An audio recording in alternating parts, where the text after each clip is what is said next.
So on this week's episode of the news, we cover the thing that's the most important news topic of the day to me. That is Tim Kennedy being the world's biggest sociopathic, narcissistic liar ever to walk the face of the planet.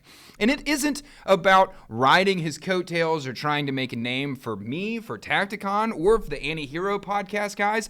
No one that is coming out against Tim is coming out in an effort to garner attention for themselves. We are sick and tired of watching Tim lie directly to our faces, the entire veteran community that is fully aware that every single thing that he says is complete, made-up bullshit. And I have to drink it down while he sells full-face lies to the American public and garners millions of dollars on top of it. So, for this week's episode of It's the News, we're watching Tim Kennedy's 11-minute response to the Anti-Hero podcast, and I am going to do my absolute best to keep it together. Here we go. podcast dropped right before Thanksgiving, and they went through my book and a ton of podcasts that I've been on. They made accusations that I embellished things in the book to make myself look bigger than I am, and they accused me of stolen valor. They did this to keep veterans accountable, and to hold a standard. Right after that, they said that they dropped one of their ads for one of their 6 major sponsors, and as it played, wow, I'm sure it has nothing to do with why they're targeting me. But on my episode, their numbers were way up. Weird, probably a coincidence that their biggest episodes involved Marcus Luttrell, Rob O'Neill, Jocko Willink, and now me. So, quick first initial pause in this. I will admit that I watched the first couple minutes of this earlier and realized that I just wanted to watch this live with you guys on camera. So I don't know how this ends. I don't know where this goes. I know what he says over the first 2 minutes, and it made me mad enough that we decided we're just going to film it live. Just film my reaction to this nonsense live. First note here is the way that he's sitting in the chair, he just looks like a little kid lying to a principal, lying to a parent. There's a lot of body language going on. The fucking great irony of Tim Kennedy is that if he was the things that he says that he supposedly is, that he would be able to watch footage of himself back and realize all of his body language is horrible tells. He's never been through an instructor class on how to interrogate someone or look for body language signs, apparently, because he is a walking tell for the fact that he's lying. He literally looks like a 6-year-old boy lying with his hands physically colored red after hand painting your car with red paint. He literally looks like a little kid that's just lying through his teeth to you with the fire in the background that he started. But what he says here, that the Anti-Heroes podcasts that did the best numbers were Rob O'Neill, a man who is selling books and deals and traveling around the country telling people that he killed Osama bin Laden, a claim that has been refuted by basically everyone else that was on that mission, the entire special operations community, and the veteran community at large. Everyone has refuted that claim. Rob O'Neill has been caught multiple times, red-handed, no argument about it, did not kill Osama bin Laden. So, of course, the podcast from the Delta Force guy who says, hey, this guy who is also Delta Force just like me that said that he killed Osama bin Laden? Well, I'm here to tell you, without a doubt, that's a lie. So, of course, that podcast did great numbers because what an insane, horrible grift on the American people to tell such a bold-faced lie. The next podcast that he addresses is Marcus Luttrell, the lone survivor, who, the real story is, when they found him, he hadn't fired a single round out of any of his magazines. He threw his weapon down, ran away from his friends, hid with local nationals, while Axel stayed on the mountain for more than a week and died alone by himself. In the movie, the guy who sits down against the tree and takes a round through the nugget, that guy really was found sitting at the bottom of a tree. Except he lived for 10 days after Marcus Luttrell had been taken home. The real lone survivor is Axel, and no one, absolutely no one, gives that man credit for being a real man. It's only Marcus Luttrell who is lying through his fucking teeth. He ran away from his friends in a gunfight.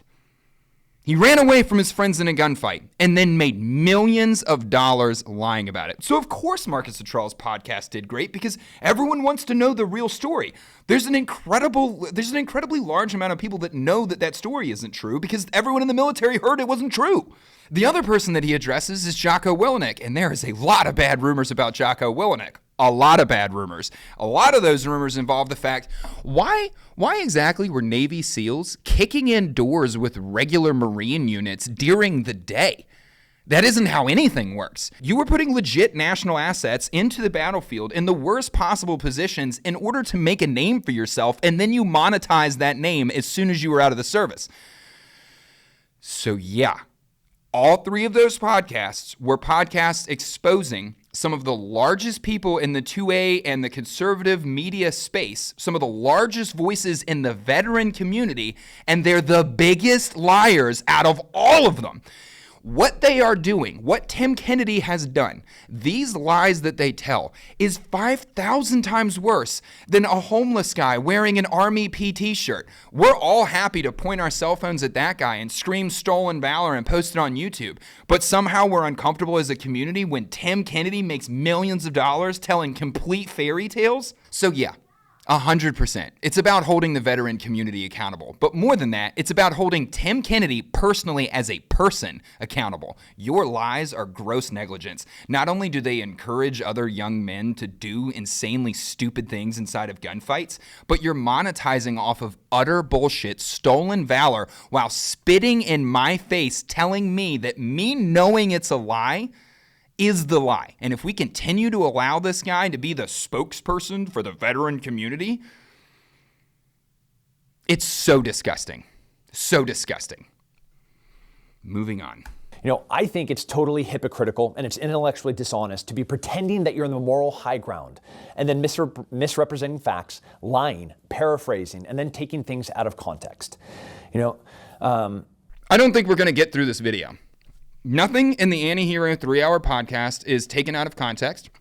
They are direct claims that Tim Kennedy made. One of those claims is that he used 25 grenades to bring down a structure in Afghanistan. Anybody ever been to Afghanistan? Any other combat vets out there ever been to Afghanistan? You could throw a C-130 full of grenades into an Afghan compound, and you still wouldn't bring the Afghan compound down. I've personally seen a 2,000-pound bomb go off inside of a compound. And you know it was still there? The fucking compound.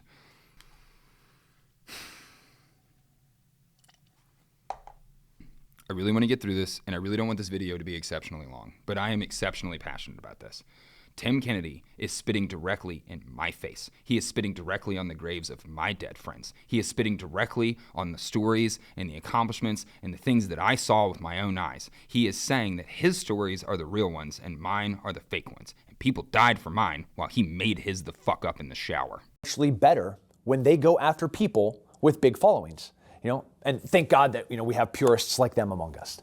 So before I address the allegations against me, I want you to know that I knew this podcast was coming out. How? Because they contacted every single one of my teammates to try to get dirt on me.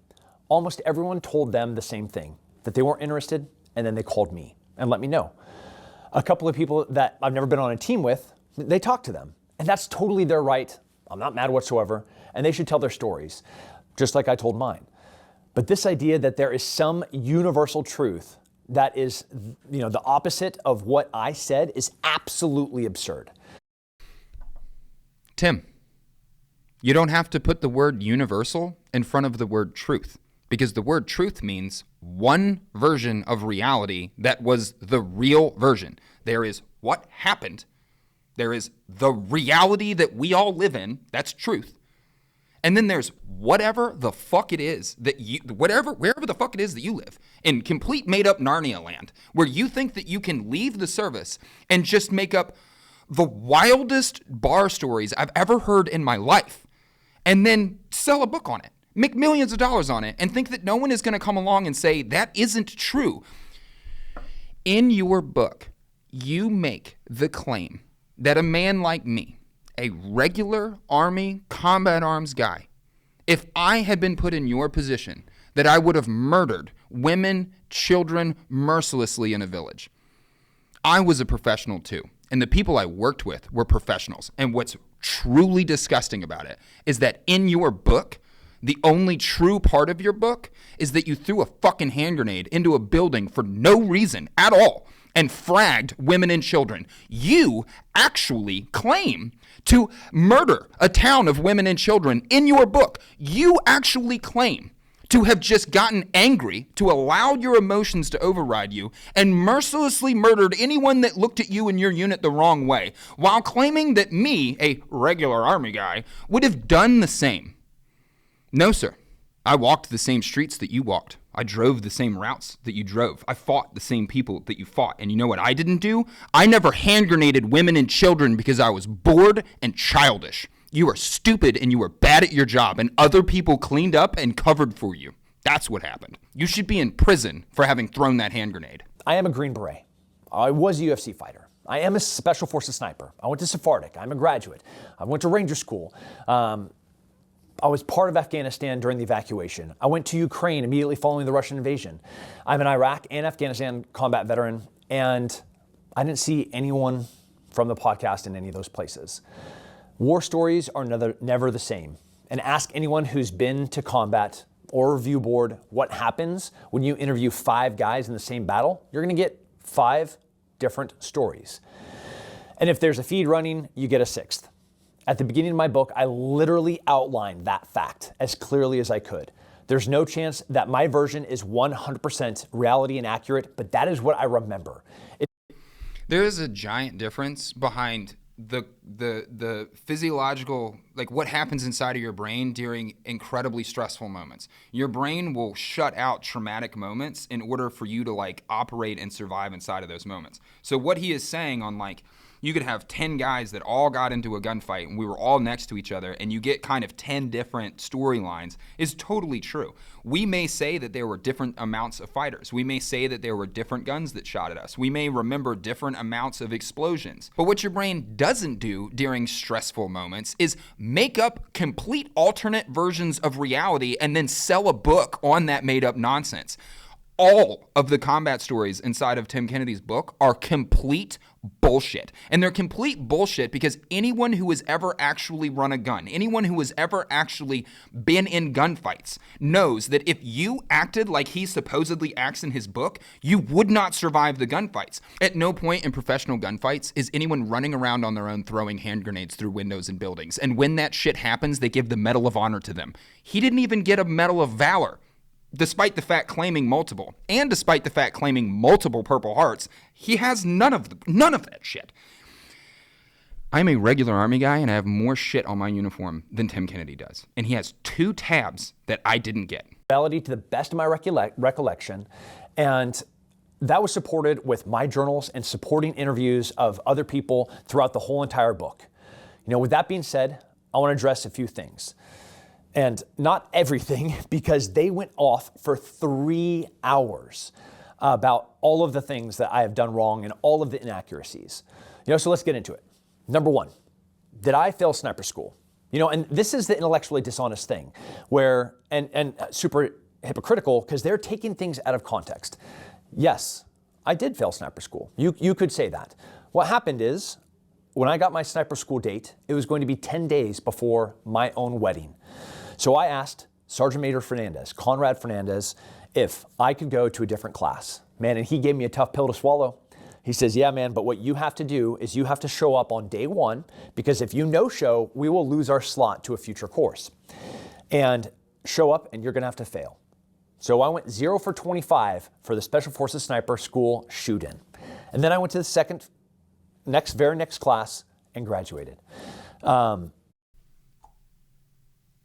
I can't finish this video. I can't finish it. This will be a 2-hour-long episode of the news, and no one deserves that. I'm going to stop this here, and I'm going to make my final point about Tim Kennedy right there. If you are a veteran, if you ever served in the military, if you have ever been to an outside school, airborne, air assault, Pathfinder, an NCO development course, I mean, fucking anything. If they sent you to a course about how to spray paint numbers on bumpers, if you go to that course and you fail that course, that is the end of your career, specifically as an NCO. Ask any non-commissioned officer from the Army if failing a course is an option. Problem number 2 with this story. He's a tabbed Green Beret trying to go to sniper school, and he has personally planned his wedding 10 days from the start of that school date. The Army doesn't care. The Army doesn't care when you scheduled your wedding. The Army doesn't care. And even if the Army doesn't care, your sergeant major might. Your first line supervisors will do things to try to help you have like an actual human life. And they will totally work with you to make sure that you don't miss the birth of your children or your wedding dates, etc. What they will never do is tell you that the one slot that you have, we're not going to fill it with anyone else that wants to go to that school. We're still going to send you. And as a tabbed Green Beret, you're going to go to that school and intentionally fail that school. That didn't happen. I don't need to know any verifying truth from anyone that was there, instructors or other classmates or from his team or his chain of command. I don't need to know if that sergeant major is a real person or not. I need zero information validating that story. I know because of how the military works that isn't true. If you go to a school from your unit and you fail that school, as someone who went to sniper school and failed sniper school, let me explain to you the amount of ass pain that you will deal with. That unit will never send you to another school again. If you want to try to go to another major school, you better switch units, dude. You better wipe from the slate that ever happened. No one can know that they wasted time, money, energy, and resources on you and you failed. The entire military operates on a no-fail policy. And yet you think that the Green Berets, you think that those guys are in a it's all right if you fail world? The special operations guys, it's okay if they fail schools. Does that make good sense to you? Does it sound like a real thing? That's what happened for Ranger School. Man, that was 20 years ago. And this is just one of the failures of the editing and book process is I knew I was one of the honor graduates. I didn't know what award I got. And Nick. Okay. I know that I just said that I was going to stop, that I was going to end the Kennedy episode here, but I'm not. We'll just go on another. We can completely ignore the fact that on the Antihero podcast, they looked up who the honor grad was. They contacted people that went to that Ranger School with him. They validated for a fact who the actual honor grad of that Ranger School was. So we'll completely ignore the fact that we have already put this lie to bed. We're going to address it from a place of information that every single human that has ever been in an Army school knows. There isn't multiple honor grads of anything. What's honorable about that? Why aren't we all special graduates then? The Army, again, doesn't hand out participation. Well, man, yes, it does. Yes, it does. But that's a conversation for a different day. If you go to Air Assault School, there isn't multiple honor grads. If you go to Ranger School, there isn't multiple honor grads. He's lying to you, to your face, and trying to say that I knew that I was, I knew that they said that I was special, but maybe I just got like what kind of special I was wrong. Any Army school that isn't like painting bumpers. I mean, I don't know, maybe painting numbers on bumpers does have honor grads. I didn't go to those schools. I went to the adult schools. All of those adult schools have a single standalone honor grad. You might have like a physical fitness award or something else like that, but there's only one honor grad. It's the one guy who was the best out of that class. And every class that goes to that school has an honor grad. And it's something for you to take home to your unit. And oftentimes your unit issues like an ARCOM or some kind of like minor Army award to you for your accomplishment. It's a big fucking deal to be the honor grad of literally anything. It's a big deal to be the honor grad of Air Assault or Airborne School. It's a real big deal to be the honor grad of Ranger School. And Tim Kennedy just making it up. He's just making it up and has been caught red-handed with a lie. And his attempt to get out of the lie is to just say like, well, they give out multiples of that award.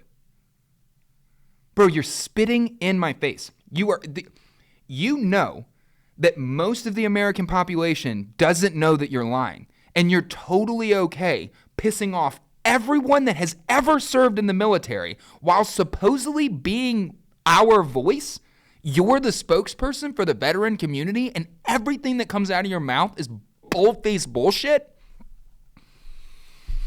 Fuck it. It's going to be a 2-hour episode. I and the editor, complete failure and oversight.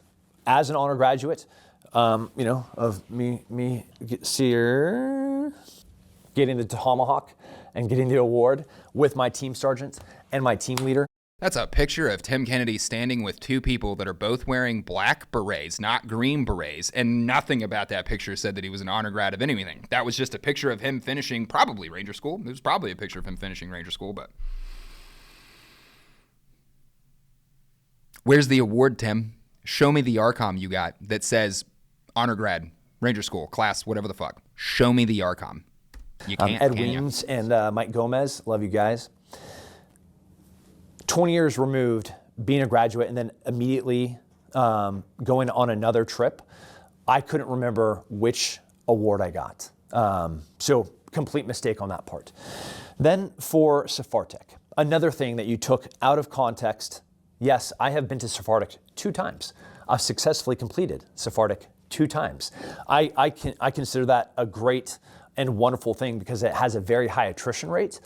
The first time I went to Spartic, B-17, 7th Group, Bravo Company, 1st Battalion, they were covering down on the C-37 mission in South America, while C-37 went to Iraq for that mission right there, to go and hunt and be part of a special operations task force hunting Zarqawi. For them to cover down on that mission, they had to have the skills that were taught during Spartic. They've never sent an entire company before. I was already in C-37, but you have to be a Spartic graduate to be in C-37. So this was my class to go to Spartic. They didn't issue anybody the identifier for completing that Spartic class because they taught an entire company. So went to Iraq, came back, and went back to Spartic and graduated a second time. It's pretty awesome. Let me ask you a question, okay? For everyone that's watching this, I don't know what Spartic is. I don't. Tim Kennedy has 2 tabs that I didn't get. The reason that if you guys really watch MMT stuff, like if you guys have I don't know, do I have fans? If you guys are fans of MMT stuff, or if you watch the Tacticon podcast religiously, you know I'm no fan of Tim Kennedy. I haven't mixed my words ever at any point about how much I despise this human being. All of that said, it isn't my place to call him out because he has accomplished things that I haven't accomplished. He has a Ranger tab. I didn't get that. He has a Special Forces tab. I didn't get that. He did work in Special Operations. I didn't do that. It's not my place to say that what he's saying is a lie. It's the people that served with him. It's their place. And those people did come out and say that he's lying. So now you're fair fucking game, Tim. So I don't know what Spartic is. And I'm sure it's an easy Googleable thing. I'm sure it's some sort of light infantry special operations school. We'll totally ignore it. For everyone that lives in the real world of reality, if you wanted to be an accountant and you went to college and you got a 4-year degree in accounting, you wouldn't go then work as an accountant for a couple of years and then go back to school and get the exact same degree in accounting again. So I don't know what this story is, but if you graduated a school, then you fucking graduated it. It's time, money, resources, and a slot away from someone else that could go to that school that you're redoing the school for absolutely no reason at all. That doesn't how anything in adult human life works. Nothing.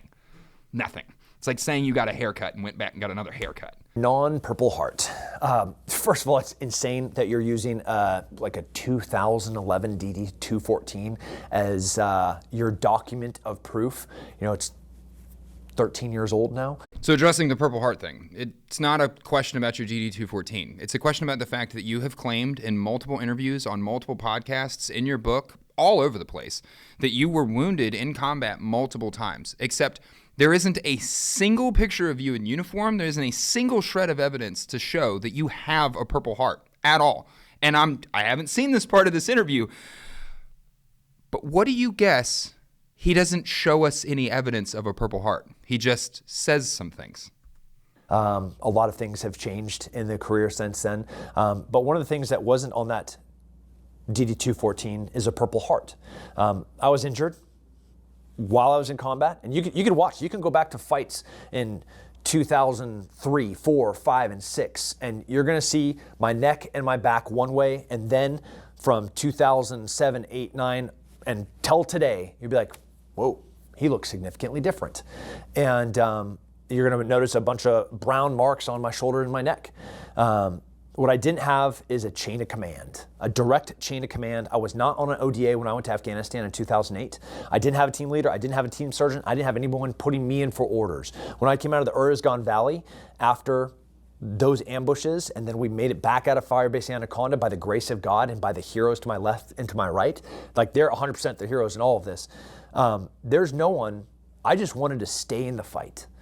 There was no one to put me in for any awards. There was no one there to do anything. I was a coalition asset traveling with a NATO allied partner in and out of that place. Can we talk about body language real quick? You see how he's like looking down at the floor and looking away, and like he's actively, the reason he's not looking at the camera or like looking at you is because he's making up what he's talking about. He's having to like look away to like process what he's thinking about. He's making this story up as he goes. His evidence for actually having been wounded in combat isn't just showing us the fucking Purple Heart, right? He could just right now be like, this is the Purple Heart I got. You know, he could just go buy a fucking Purple Heart and just claim that it's the Purple Heart that he got. He didn't even do that. He expects me and you to go home and like document a bunch of UFC fights that he was in and see if it looks like maybe he has shrapnel scars. The fuck out of here, dude. This isn't how things work. Are there people that get injured that don't get Purple Hearts? Hell yeah. Are there people that get Purple Hearts that weren't injured? Hell yeah. Does the Army suck at paperwork? Hell yeah. Do you think that a Green Beret took shrapnel injuries? You have to read the book. You have to read the book to understand how wild this claim is. He's not claiming that he like kind of lightly got peppered and it wasn't that big of a deal. He claims in the book that he was like barely like, he got annihilated and was just holding it together. And then the picture of him at the end of the gunfight, he claims in the book that he was covered in blood and guts and all this stupid shit. And the picture of him, like his uniform's not even dirty. Like it doesn't even look like he's gotten out of the truck all day. Like the evidence is in, Tim. The evidence is in. It's in. You're a liar and you don't have a Purple Heart. And it's disgusting to say that to everyone else that has a Purple Heart. I have buddies that lost limbs and eyes. I have dudes that came home and blew their fucking brains out because of what happened to us over there, because of the reality of what we did. And you didn't experience any of it. And you want to walk around and claim to be a wounded fucking veteran. From the bottom of my heart, Tim. From the bottom of my fucking heart. Fuck you. Moving on. When I retire, when I'm no longer useful in the military, when I don't get to wear the uniform. Oh yeah, side note, this is an important side note. He is an active duty Green Beret still. He's National Guard fucking Green Beret. I don't know how they're active, but they're national. He's still in the military. Flag, which is like the greatest honor of my life, to have the opportunity to be next to the men and women, the best and the brightest in this country. When that day comes, you know, and I'm sure I'm rounding the bend on it, I'll fix all that. I've never been the great paperwork guy, the great admin guy. I've definitely never been the guy that's going to walk into the med shed to have something get fixed. Like we're going to fix it with the 18 Delta, and I hope that young soldiers are way smarter than me and that they don't do that, because it creates a lot more pain later in their career, as you can see. But yeah, that is not on my records, and that will get fixed when I finally hang them up. Another thing in the book, when I packed a bag, when we knew we were going to get ambushed, when we were leaving Firebase Anaconda, I told Nick that I packed these speed bags full of grenades and magazines. And Nick was like, how many do you put in there? I was like, I don't know, like a gazillion, as many as I could fit in there. And I don't know exactly how many grenades that you could fit into a bag. Maybe it is 50. What I know is that once we got shot at from a building, no one was flashbanging that building. We're throwing grenades in those windows.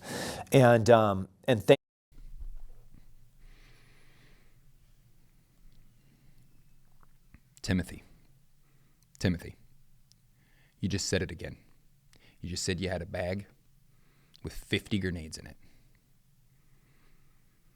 I wasn't a Green Beret, and I didn't go on 25 deployments, but I was a gunfighter. I have been in gunfights. No one is running around on their own, throwing grenades randomly in windows. That isn't a thing. And if you had ever done the job you claim to have done, you would understand how big that lie is.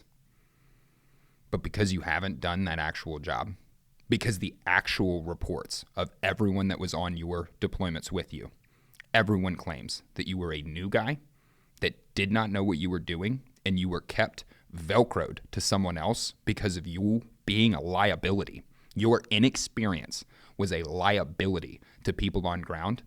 That is why you don't know the size lie that you're telling. That doesn't happen. It doesn't happen. It's not about me being a regular Army guy. Go ask any level of special operations guy. Go ask anyone who has ever carried a gun in a combat environment. No one has ever thrown 25 grenades into a single standalone building. No one. Do you know how many fucking grenades? Like, it's just...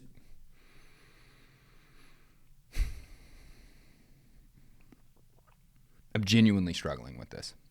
It's such an egregious, stupid lie. It's the lie that a non-deployed private would tell in a bar trying to pick up a fat dependopotamus. It's just glorious amounts of nonsense. It's just glorious amounts of nonsense. It just is what it is. God, that I had great team sergeants that told me how to prepare and build things like that in anticipation for a big fight, which we were in. Was it 50? I don't know. I remember it was super heavy to pack it, but when I told Nick it was like 25, it was 50. It was a gazillion. It was as many as I could get in the bag. That is accurate in the context of what we're saying. That is also true. Forgetting the names of fallen compatriots on podcasts, and I've done hundreds. By 2008, 2009, I couldn't go to the JFK Memorial on Fort Bragg anymore because we were having funerals every single weekend.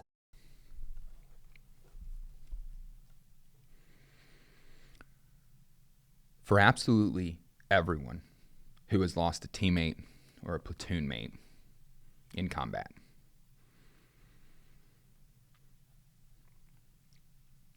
you ever gonna forget that name? If you lost half of your fucking platoon, you gonna forget any of their names? The level of disrespect for fallen comrades. He's either making up deaths that didn't happen and that's why he doesn't have a name, or he's claiming to have been around or a part of deaths that happened that he wasn't associated with. And he was so unassociated with those people that he doesn't know their names. It's like saying that your dad died, but you don't remember your dad's name. Your platoon mates, your team members inside of professional organizations that fight to the death alongside of each other, I'll never forget your kids' names. It's so disrespectful to every service member that we left in Iraq and Afghanistan, to everyone that died over there, to every service member that has ever died ever. No one forgets those names.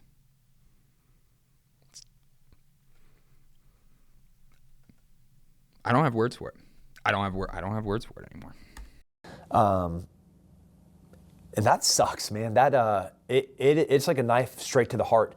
And when you're having Memorial Day and I can't remember their names, I sit down and try to jot their names. And I'm on a podcast, there's lights on, and then I forget one of those names. Yeah, it freaking sucks. And for you to insinuate that I don't care about them, fuck you. Just fuck you. And I can keep going and going and going. You don't need to, Tim. Nobody needs to keep going and going and going. I can't finish it, man. I can't finish it. My hands are so sweaty.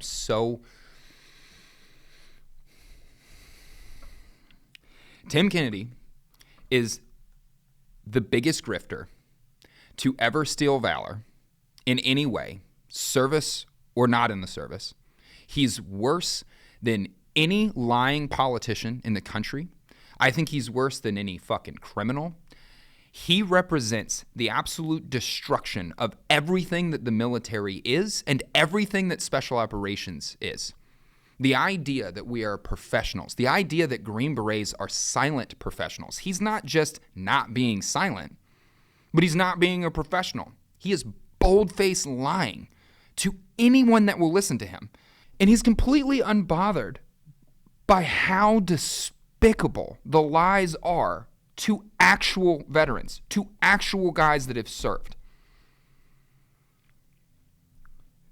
It isn't a veteran thing. It's a men thing. It's a manhood thing. You are trading on my manhood. You are trading on my lived experiences, on my stories. You are trading on my dead friends and my sacrifices and the sacrifices that those men made. You are trading on real war stories, on real sacrifices made by real men. You aren't a man. You can say fuck you to me all you want. You could kick my fucking ass, Tim. I'm confident that you would beat my ass. I don't know how to fight MMA, and I'm probably 40 pounds less heavy than you. You could throw me around, I have no doubt.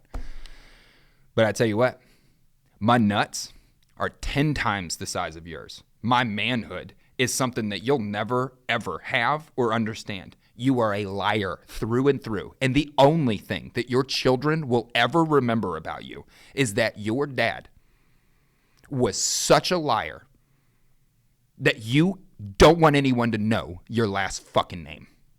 That is the legacy that Tim Kennedy is going to leave his fucking kids. He doesn't care how he drags the military through the mud. He doesn't care how he drags his teammates through the mud. He doesn't care how he drags dead teammates through the mud. He uses dead teammates to cover up for his lies. And he doesn't care about the legacy that he is leaving for his own children. The fact that any company has ever worked with Tim Kennedy is so beyond despicable to me. I hope that every single company that has ever been associated with him publicly drops him. I hope that the Green Berets take his tab away from him because of the standard that he has set for other Green Berets. And I hope that the entire veteran community comes out in one loud voice and throws him off of whatever pedestal he's on. You have to call out other men who behave like this. That's what masculinity is. Masculinity is holding other men accountable. And that's what we're doing, Tim. We're holding you accountable. So don't say fuck you to me. Collectively, all of us say fuck you to you.